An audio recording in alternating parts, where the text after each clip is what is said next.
Well, all right, Robyn, what do you want to do? Never underestimate Robyn's calculated moves to steal Christine's spotlight. This is the manipulation no one talks about. And I've got the proof. Can you imagine Christmas in this house? Can you imagine the fact that there's so much room? Over the years, it became increasingly evident that Robyn was focused on displacing Christine and assuming her position as the focal point of the family. Her aim? To be the hub where everyone would gather for meals, holidays, and family events. Did you see that? Robyn's house is huge. Janelle's house is, well, not a house. Robyn's big move? Getting the largest house in Flagstaff, claiming it was so she could host all the family activities. Because, of course, nothing says, "I'm the new queen," like buying the biggest house and announcing you're the one in charge of all the holidays. All right, now we got a family shot that we need to go gather with the rest of the family. But the real kicker? Robyn's attempt to erase Christine's family from the picture. Literally. She took the iconic photo of Christine and Kody with their kids, removed Christine, and replaced her with her own 3 children who, by the way, didn't even know Kody at that age. It wasn't subtle, but Robyn seemed to think it was clever. That was so hard on Robyn. I agree with you. Poor girl, that whole talk just wrecked her. And while she was at it, she made sure Kody got a steady dose of "poor me" moments where she'd cry to him about how Christine was supposedly the one causing all the problems. Kody, of course, swallowed it whole and started seeing Christine as the bad wife. I was pregnant. Despite Christine constantly being kind and supportive toward Robyn, like congratulating her on her pregnancies. To Christine was the lack of intimacy. There's a lot of speculation around how Robyn might have influenced Kody's lack of intimacy with Christine too. She was eager for another child, and while she had no trouble getting pregnant with her first 4, If she knew I was talking to you about her fertility, I think she might be frustrated with me. Kody once mentioned that Robyn didn't like him talking about her fertility. It's not hard to imagine that Robyn convinced Kody to limit intimacy to her alone so they could focus on having a baby. After all, Robyn's been pretty vocal about wanting a bigger family, so why else would Kody suddenly stop being intimate with the other wives?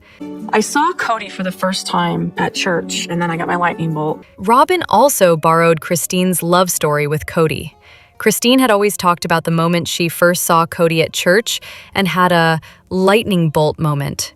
Fast forward to Robyn, who suddenly shared the exact same story, right down to the lightning bolt detail, years later. The first time we hear Robyn's version, it's during season 19. Odd, considering the original version didn't include that dramatic lightning bolt until much later. Because you saw this really cool ring and went, "That's cool, I want that." Oh, and Robyn also ended up with the same engagement ring Christine had gotten from her ex-husband. Coincidence? Maybe, but it's definitely suspicious. Looking at pictures, because I was wanting to develop a plaque, something special for Dayton, Aurora, and Brianna. And let's not forget the drawn portrait of the kids celebrating their adoption. The parallels to Christine's family were almost too obvious, especially when you take into account how Robyn clearly tried to adopt the role of mother hen in the family while undermining Christine's position at every turn. Why does everyone think you're in charge of the finances? I mean, everyone... Yeah, no, this is something I began to realize because Kody was always telling everybody that I was somehow calling the shots on the money. She made sure to target each wife's weaknesses. With Christine, it was family gatherings and cooking. Robyn never could measure up to Christine's skills in the kitchen. With Janelle, it was finances. Robyn made sure to flaunt her superior financial planning. And with Meri, she took away the first wife status, stealing a bit of Meri's pride in the process. Kody, unfortunately, never seemed to notice any of this as he was too busy elevating Robyn as the expert on everything, from relationships to parenting to managing the family. Okay, Christine will show you how to make my eggs. One moment that stands out? When Robyn made Kody eggs and he didn't like them, he casually told her, "It's okay, ask Christine how to make them." That had to hurt. I don't know what happened. I just know that us getting together again as a family stopped happening. In the end, Robyn didn't just want to be like Christine, she wanted to replace her entirely. Christine was the heart of the family, the one everyone turned to. Robyn, on the other hand, came off as cold, calculating, and desperate to convince everyone she could take on that role. But the reality was clear. She never could measure up to Christine's warmth and genuine care. What I've found is that men will fight with a woman like she's a man if she's fighting like a man. When Robyn goes on and on about fighting like a woman and making Kody stay to talk, refusing to let him pull out his emotional sword, it's pretty obvious she's throwing shade at his blowout with Janelle. You know, the big FU fight that everyone still talks about. It's so telling because Kody would never let any of the OG wives demand that he stay and talk. Shut your mouth and let me talk to you for a minute. No. You stay I'm done listening to you. Remember when Janelle said, "You stay and talk," and Kody flat out refused? Yeah, that happened. I highly doubt he ever screamed at Robyn or accused her of being all the things he's accused the OGs of. Because he doesn't want the responsibility of being the husband who says, I don't want to be married to you anymore. He was basically making their lives unbearable until they had no choice but to leave. But that was always the plan, right? Either Kody or Robyn decided it was time for the others to go, and they were forced to either get in line or get out. But Robyn convinced all of us that she could speak Kody and that she would mediate our relationship. What's hilarious is that Robyn constantly controls Kody and emasculates him, while the other wives were out there doing their best to kiss his butt. Did admit to being angry. I know. He was. Of course he was hurt. We weren't. And don't even get me started on how Kody sometimes acts like a petulant child. He did it with Janelle, and he certainly did it with Suki. So it's no surprise that Robyn is taking passive-aggressive jabs at Janelle. She's petty like that. It's almost as if she needs to make herself feel better by dragging the other wives down. And let's be clear here. When your husband has emotionally and physically checked out but still claims you're married, that's not fighting like a man. That's fighting like a human being. Because Robyn says that she can speak Kody, and I'm like, well. Robyn will do whatever it takes to make the OG wives look bad, whether it's belittling Kody's emotional state or pretending she's some expert in relationships. I'm still waiting to see her psychology degree, by the way. She was a kid when Kody was in school, got pregnant, married the guy who allegedly stole her virginity, and then lived in a rundown trailer with 3 of her thief kids. Fast forward to now, and she's the family therapist, Kody whisperer, and failed jewelry peddler. Like, when did this happen? Kody's always said he was not allowed to leave them, but the real truth is he didn't want them anymore. So he made their lives miserable until they had no choice but to leave for their own sanity. I just taught Kody to death. I make sure he stays there and he listens to me, and I don't let him leave until we're done with the conversation. And I remember thinking, And don't even get me started on Robyn's sword metaphor. I honestly think it's just her way of trying to show off her big dick energy to the other wives. Pathetic, right? The funniest part is the other wives are actually better off without him. They're glad they're not dealing with him anymore. They've moved on, and they sure as hell don't want him back. Robyn has Kody wrapped around her finger. Remember that time they were in Kody, Wyoming, and it started to rain? Kody wanted to wait it out under the porch, but Robyn decided they should just head back to the car. Well, all right, Robyn, what do you want to do? I don't know. She won't sit. Kody, in his usual frustration, asks, "What do you want to do, Robyn?" And does she answer him? Nope. She just keeps walking while the kids dutifully follow her like little soldiers. Kody's tone was just so submissive. It's clear she has a grip on him that none of the others ever did.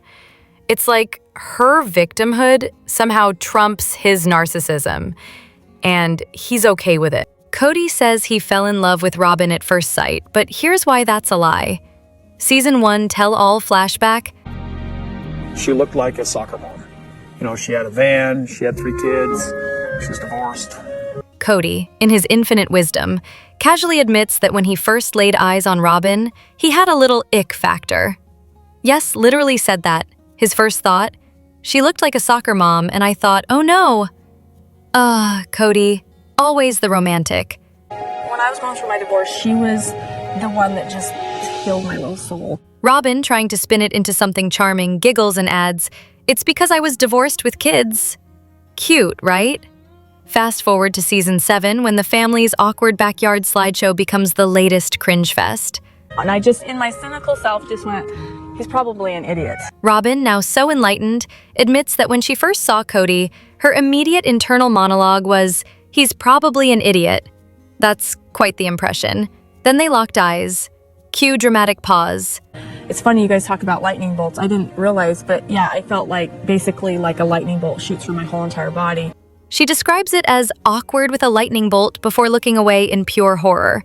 And yet somehow we're supposed to believe this was love at first sight. No? I think that it was a love story from the very, very, very beginning. Kody, naturally, spins his own version of history and claims it was love from the beginning.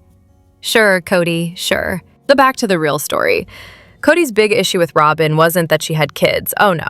He had the ick because she was a divorced soccer mom with a minivan and 3 kids.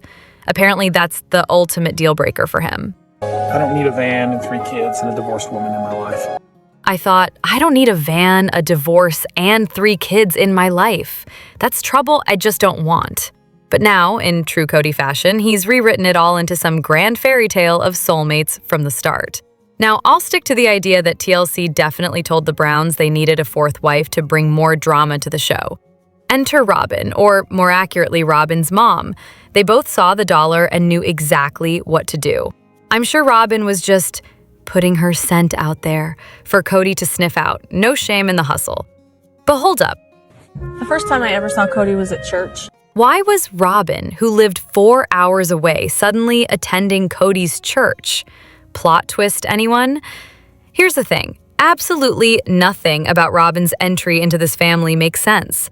It's like they've rewritten the script so many times that even they can't keep track of the details. So it's another level of lying. It's another level of betrayal. Every time they open their mouths, the story changes just enough to make you wonder if they're lying or just that bad at remembering what actually happened.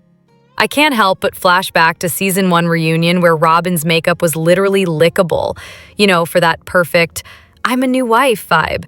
She looked like a soccer mom. And yet, Kody's recounting of the ick moment doesn't quite match the love story he's telling now.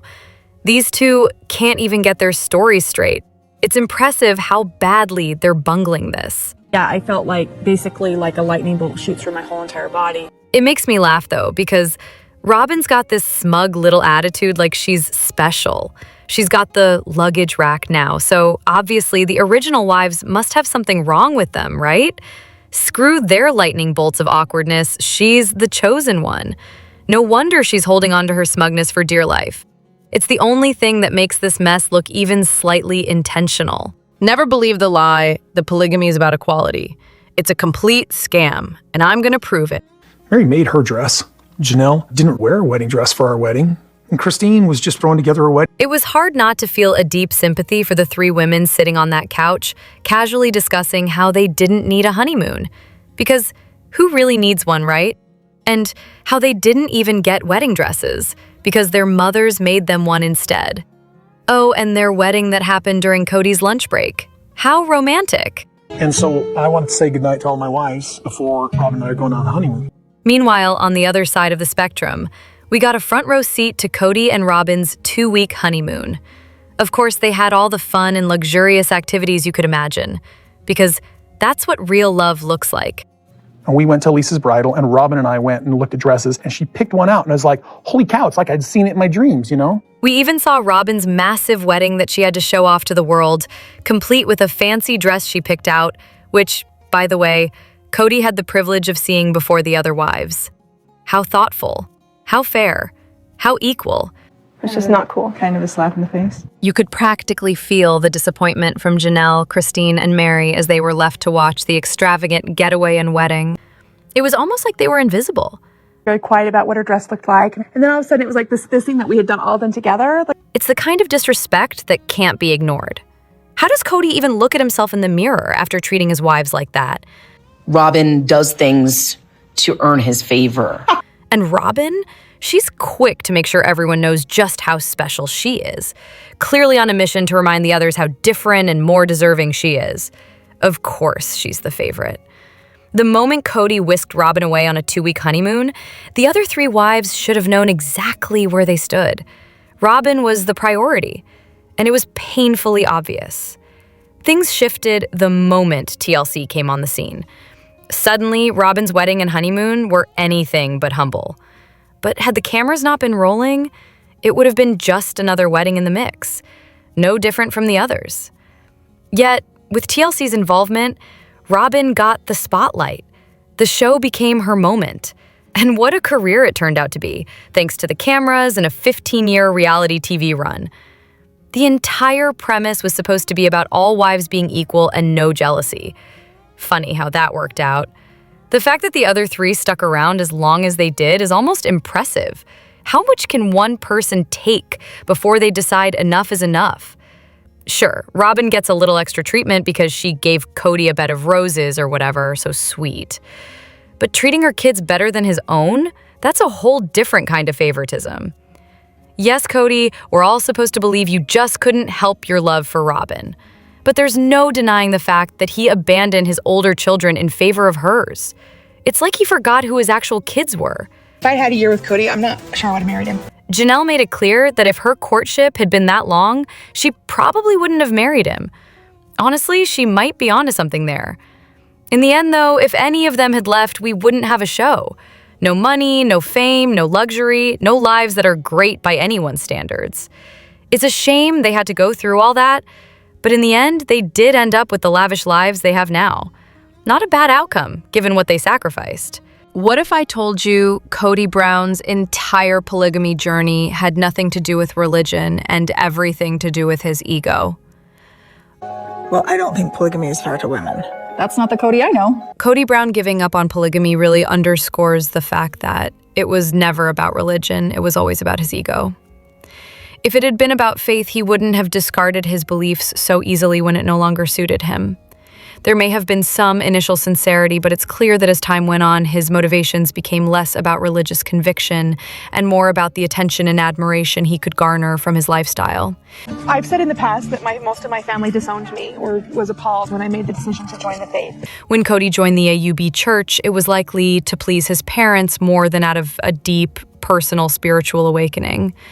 Once he became entrenched in the community, he found a new audience to impress, and he thrived on being the center of attention. His motivations were not about devotion to a higher power, but about maintaining power over his family and community. I try and connect, energy-wise, just eye contact with everybody. At the core of his actions were desires for control, sex, money, and adoration.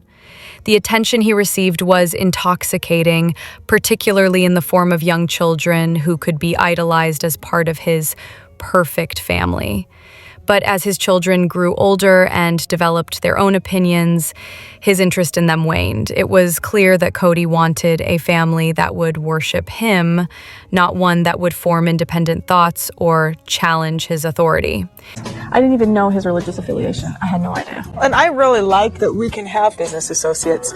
In truth, it seems religion was a backdrop for him rather than a driving force. His initial involvement in the AUB church likely had more to do with fulfilling familial expectations than any personal transformation in faith. His parents' conversion to the AUB, especially following the LDS Church's changes regarding race and priesthood, raises questions about the genuine religious motivations behind their decision. Kody's choice to continue with the AUB, even as his own devotion seemed to wane, likely had more to do with maintaining the stability of his relationships and the ongoing production of the show than any spiritual commitment. Kody's sitting here complaining about Janelle. Ultimately, Kody's actions reveal that polygamy was never about faith or family.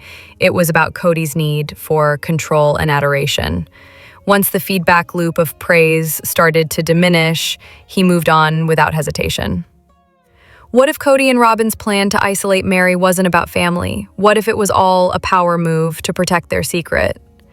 Kody actually said to me the other day, why don't you just move up there? Kody suggesting that Meri move to the house in Parowan right after Bonnie's death is incredibly callous. Who would think it's a good idea to send someone to a small town, isolated from their support system, while they are grieving? It's the kind of suggestion that completely disregards the emotional toll someone might be going through.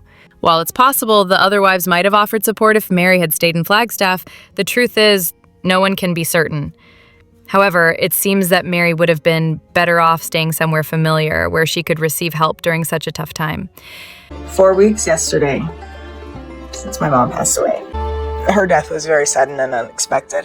The scene where Meri drives alone while her mother is dying is especially heartbreaking. No one accompanied her on that journey, even though she had a whole family. To be in that position, facing such a personal loss alone, is both sad and unsettling. It's also frustrating to think that Meri should have stopped her financial contributions sooner. If she had, perhaps she could have freed herself from the situation far earlier. I just feel like we each knew what we were going to get out of the family money. Kody and Robyn were clearly manipulating her behind the scenes, ensuring she stayed because her departure would have disrupted the facade they had carefully constructed. Their whole setup would have fallen apart if she left. No, I know. I mean, it's all on the table at this point. Okay, Because I would really love to be next to Maddie and the baby. As for Janelle and Christine, their pressure for Meri to move to Flagstaff doesn't come across as supportive either. It seemed more like they were trying to maintain the family's image rather than considering what Meri actually needed. Meri could have stayed in Vegas, maybe even had some of the children finish school there, but doing so would have shattered the illusion they were working so hard to maintain. The wives have never truly supported one another. When you have that much stress and you don't let it out. Even before the catfish incident, Meri's struggles, like when she was dealing with an empty nest, were dismissed by the other women. They kept her around because of the financial contributions she made, not out of genuine care for her well-being. He's been here for how long without a relationship? How long without a marriage? Kody's goal seems to have been to push Meri aside, and moving her to Parowan was a convenient way to do it. He hasn't shown concern for the original wives in years. His behavior has consistently been hurtful, and it's clear that Meri, despite everything, continues to give him more grace than he deserves. But with the history they share and the children involved, it's understandable why she hasn't fully confronted him. Meri could have exposed everything, and Kody was certainly aware of that. Instead, she has been forced to navigate the situation, holding back from revealing the truth.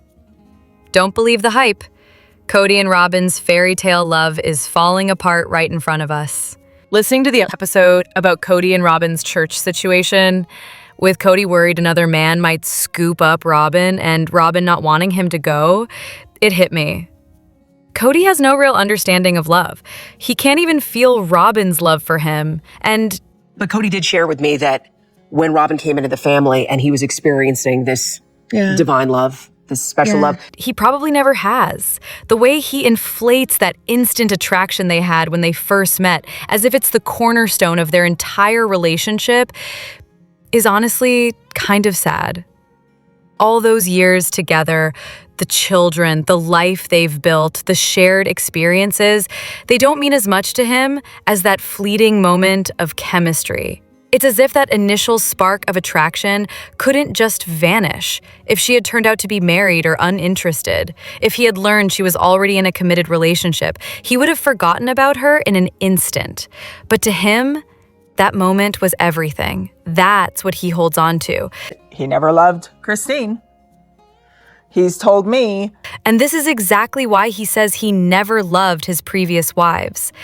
To him, all the aspects of love that require time, effort, and growth, commitment, partnership, mutual respect, mean less than that initial overwhelming attraction. His attraction is based on that person's behavior. He's fixated on ensuring Robyn still feels the same for him as she did in that moment when they first locked eyes. So all the things she's done for him, having his children, supporting him, making sacrifices, mean nothing if she'd rather watch TV than sleep with him. As though he's still trying to recapture that spark that he first felt, and nothing else matters. So it's going to be awkward. I haven't seen Meri. At this point, I'm not sure they even like each other. Initially, it was pure lust on his part, and for her, maybe just opportunism. Now, it's just codependency. Robyn's not going anywhere, and she's no longer under the illusion of youth or beauty, nor does she seem to believe she could find something better. Kody, on the other hand, is desperately clinging to a narrative of eternal passion, even though the reality seems far from it. Kody say how awkward it is to can't show the affection to Robyn. They both look uncomfortable when they're together on camera, like they're putting on a show. After all these years, you'd think they'd have those natural moments, holding hands, laughing together, enjoying each other's presence. But no, the intimacy that comes with time and comfort seems to be absent. Maybe they're too scared of the consequences of actually being themselves with each other. I was choosing to love my wives, and I was reaffirming that constant. Yeah, hey, I'm in love. Kody's behavior suggests he's only capable of loving himself. The departure of his previous wives has clearly wounded his ego, and now he's built this grand narrative where he and Robyn are the perfect couple above anyone else's understanding. It's a transaction more than a relationship. She gives him validation, and he gives her material security. That's the foundation of their connection. If one of them stops delivering, the entire dynamic falls apart. And Kody knows this, which is why it likely fills him with anxiety, anger, and fear of what's really beneath the surface. That's it for today's Sister Wives Breakdown. If you felt the drama like I did, hit that like button. Let's get this to 1,000 likes. Drop a comment, subscribe, and I'll catch you in the next one. Much love!